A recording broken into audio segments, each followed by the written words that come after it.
How's it, guys? This is Dayvy FPL and welcome back to another Fantasy Premier League video here on my channel.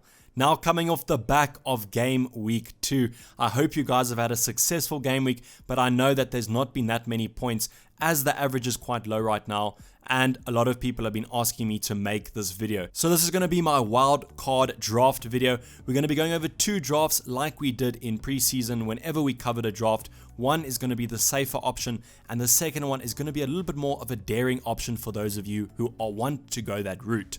Disclaimer, I'm having to record this video on Monday afternoon as I am in my test week, so apologies, but the Man United vs Wolves fixture has not yet occurred, so that might change some of the thoughts and transfers in this video. So just keep that in mind. I just wanted to give a little bit of a disclaimer before we get into the teams.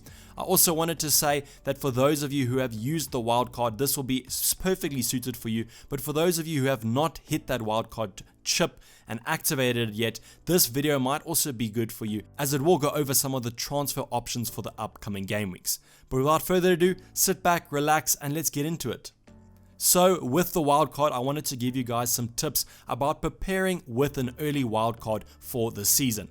The first thing for all of you guys watching this, just beware that this is a Friday night deadline for Game Week 3. So I just wanted to let you guys know that, as I know with wildcards, some people make a bogey side just to go for the price rises and drops, but don't plan on using it. So just stay aware that Friday night at 8 o'clock for me here in South Africa is the deadline. For you, it'll probably be about 7 o'clock if you are in the UK, but just stay aware of that. I don't want you guys to go to sleep on Friday night and wake up on Saturday morning with a completely the wrong team and you don't have the maximum impact of your wildcard chip.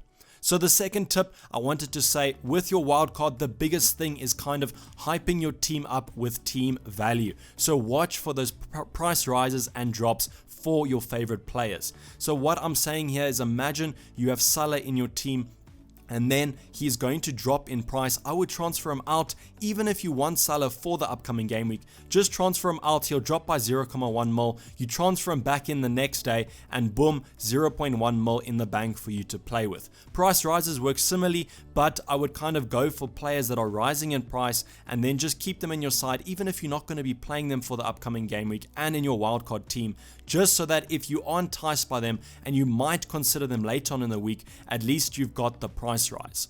And this third point to go over is you don't have to plan for the end of December. For those of you who have played FPL before, you'll know that you get a second wildcard in the first game week of January, so the first wildcard expires on the last game week in December. So if you use an early wildcard, you might be a little bit scared about preparing for the whole entire half of the season, but you don't have to worry. You're going to have a lot of transfers from now till then, and hopefully that puts your mind at rest that you don't kind of have to stick with the team you're wildcarding on for the whole season. But I would recommend getting players that are in form right now, as these are the players that are probably going to rise in price and also the players that should be getting you FPL points. And if you're going to be choosing an entirely new squad, I would choose players in form to get you the most FPL points. So I hope this is going to kind of give you some ideas for your wild card, and I just want to rest assured that the wild card, if you have used it, don't be scared. It's your team and a situational chip, probably the most situational chip in FPL. So if your team needed it, don't worry too much. If you haven't hit that chip, don't worry as well. Just play around with your transfers and kind of get the optimum team for the upcoming game week 3.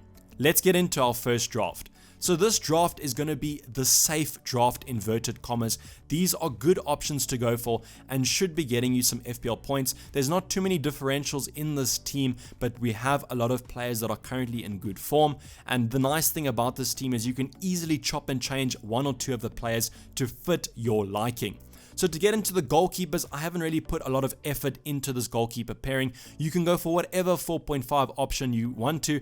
There's not that much difference between them in my opinion. I've just opted for Ryan and Button as I had them in my current FPL squad, but you can go for the likes of Heaton, Pope, or even Henderson from Sheffield United, as they look quite defensively solid right now, but their fixtures do get a lot tougher. Going into the defensive line, I've brought the likes of Wan-Bissaka in. Obviously, as I am recording this before the Wolves fixture, there is a little bit of a disclaimer there. Barring any injuries or poor form show during that game, if Manchester United or Wolves end up losing 5-0 or something like that, some of these players might change, but I'm just kind of assessing them from now till the end of the video. So I've got Wan-Bissaka in here alongside Digne. Digne is also might be injured. He picked up a little bit of a knock on the weekend, but it looks like he should be fine for the upcoming game week. So if you don't want to go for Digne as a little bit of a, if he does end up being injured, you could go for the likes of Coleman or Yerry Mina. Those two are great options, and Everton look to be defensively sound, which is why I had to have an Everton player in my squad. Then we've gone for Van Dijk over the likes of Robertson and Trent Alexander-Arnold, just to kind of free up a little bit of cash. I didn't want to make you guys kind of priced out of the squad, so I wanted to give you a fair indication of kind of a team that you probably can afford. So that's why I opted for Van Dijk, set in that Liverpool lineup. I know they haven't been that defensively sure at the start of the season, and they look like they're playing quite a high defensive line, which could be a little bit worrying for upcoming fixtures. But I've opted for Van Dijk as Liverpool defenders are quite highly owned, and it creates a little bit of a buffer for us if they do keep a clean sheet. Van Dijk also offers a lot of attacking threat from those set pieces, and he always looks dangerous from corners and free kicks, so should be a good option from now to the end of the season. We do have Zinchenko in the squad as well. Much like Lucas Digne, he is a little bit of an injury worry, but it looks like it was a little bit of a cramp against Spurs, and he should be okay to carry on. I'm a little bit worried about Zinchenko as he might lose his spot to Cancelo, as it's yet to be seen where Cancelo is going to play on that left hand or right hand side, but I'm hoping that Zinchenko can kind of keep his spot there, and maybe Pep Guardiola will give us a little bit more information in his press conference this upcoming week. Then we have Lundstrom, the £4 million maestro, the midfielder playing out of position. Just this last game week, he managed to score 14 points. So congratulations if you did have him in your squads. But it looks like he's going to be a set starter in that Sheffield United squad, especially after scoring their deciding winning goal. So Lundstrom comes in at 4 million, massive budget enabler, and you can even play him in the odd game week. Going into the midfield, I've opted for Salah and Sterling, my two kind of premium options. I've opted for Salah here as he is quite still highly owned, and I think that he will come right. It reminds me a little bit of last season where he was a little bit of lower form at the start of the season, but he picks it up quite quickly, and I reckon that we must just give him a little bit of time, and then we can be seeing the real Mohamed Salah of previous seasons. Sterling, no-brainer in my opinion. I think you have to have him in your squad. He's playing absolutely phenomenally, and Man City always scores goals, so Sterling is in my lineup as he offers less of a rotation risk than Aguero and Jesus.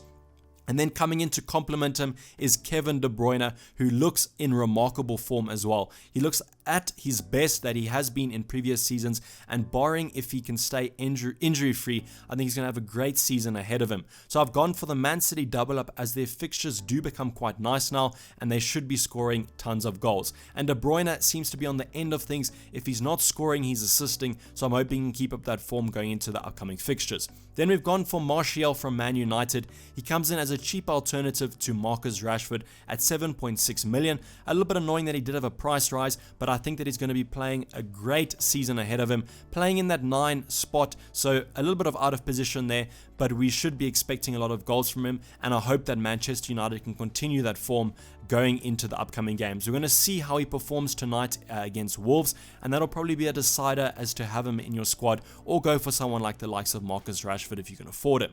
Then Dendoncker, 4.5, just a little bit of a budget option there. I know a lot of us have him in our squads as he just is a playing 4.5, and that's all that we can kind of ask for. Maybe he will score tonight, maybe he will kind of replicate the FPL king form like Lundstrom did, and he will be another budget option that's returning the points. Going into our striking options, I've gone for Pukki from Norwich, coming off the back of a hat-trick against Newcastle. He looks to be in great form, and he looks to be a set finisher, and that's all that we can kind of ask for from our strikers. He looks like even if he gets 1 or 2 shots on target, he's going to be nicking a goal, and with those fixtures coming up against the likes of Chelsea and Manchester City, I'm kind of a little bit worried about Pukki, but I think that he can continue this form as he's probably the most player in form in FPL currently. So comes in at 6.7, you probably want to get him in your squads now if you're going to opt for him, as he's rising in price every single night basically. I can expect him to rise another 0.1 mil before that game week 3 deadline.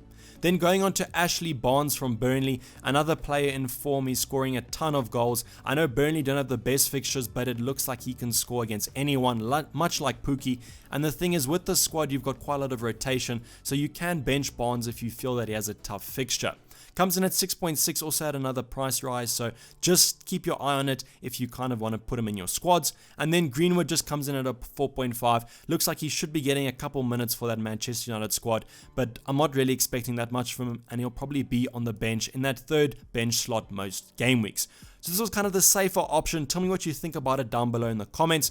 Don't butcher it too much. It's not the roast me challenge here on Dayvy FPL, but I'm hoping this can kind of open your mind a little bit to options that you can go for. And now let's go into the kind of out there draft that is quite tempting, I won't lie. I looked at the squad and I was thinking to myself, this looks quite good and I might even go for it. So what this formation is, it's pretty much a 4-5-1. I know that's probably one of the weirdest formations you've seen, but it's just kind of something that I've gone for. As the striking positions in the premiums, they don't really offer that much. You could go for the likes of Kane, but I would personally prefer the likes of Son. You could go for Aubameyang, but I think there's more value in the midfield, so let's get into it. Defense stays the same with the likes of Ryan and Button, with Wan-Bissaka and Zinchenko, and Lundstrom coming in as that 4.0 kind of budget enabler again. Now I've downgraded Lucas Digne to Mina, who looks to be in great form and a defensive titan in that Everton defense. He also offers a lot of attacking threat from set pieces,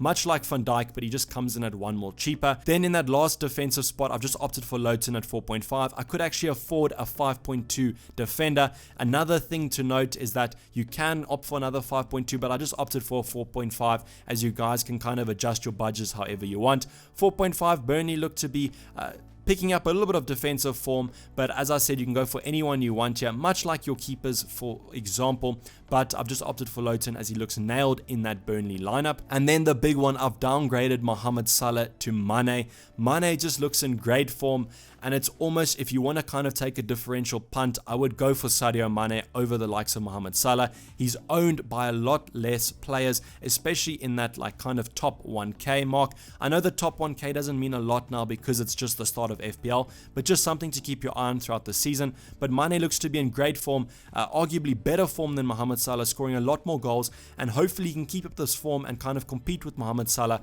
for that golden boot. So Sadio Mane comes in here saving that extra £1 million, which could kind of bolster up another defensive or attacking option. So he comes in our squad alongside the likes of Sterling and De Bruyne. I've already spoken about them, so I'm just going to talk about the new additions.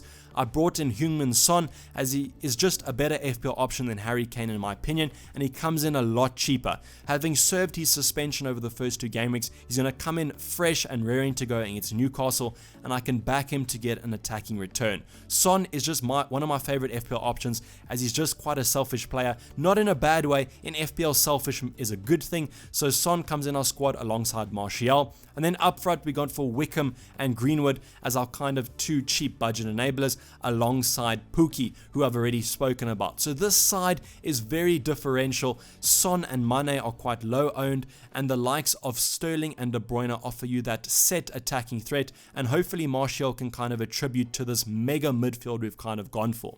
If you don't like this formation, you can always downgrade one of the midfielders and upgrade your striker or your defense. I just think that there's a lot better value in midfield than say a 6 million attacker or a 6.5 attacker or even a 6 mil defender. The premium options in defense haven't really been performing that well, so that's why I've kind of gone for this midfield that almost replicates last season when the midfielders were absolutely scoring tons of points. So tell me what you think about this draft. I think there's going to be a lot more controversy about it, especially with the likes of Salah to Mane and even bringing in the likes of Son. So tell me what you think about it and tell me your FPL drafts down below. So I hope you've enjoyed this video. Thanks for watching. I know a lot of people were requesting this video, so I hope that it's been positive for you and the drafts haven't been too bad. As I said, I was recording this video quite early on in the week, so please disclaimer that there might be changes to it, is barring injuries and that kind of thing. So throughout the game week, I will kind of update on my Twitter at DayvyFPL, and I'll be hopefully answering some of your questions towards the end of the game week, probably along that Friday night afternoon, as I do kind of finish there. I finish writing on Friday afternoon, so hopefully I can answer your tweets and comments over on at DayvyFPL or in the comments down below on this YouTube channel. So I hope you've enjoyed it. Please like the video if you did, and subscribe if you're new or haven't subscribed yet. Stay tuned for my Game Week 3 preview. I'll be uploading that later on in the game week. But otherwise, I'm going to be signing off. This has been DayvyFPL, and I'm out. Cheers. Bye.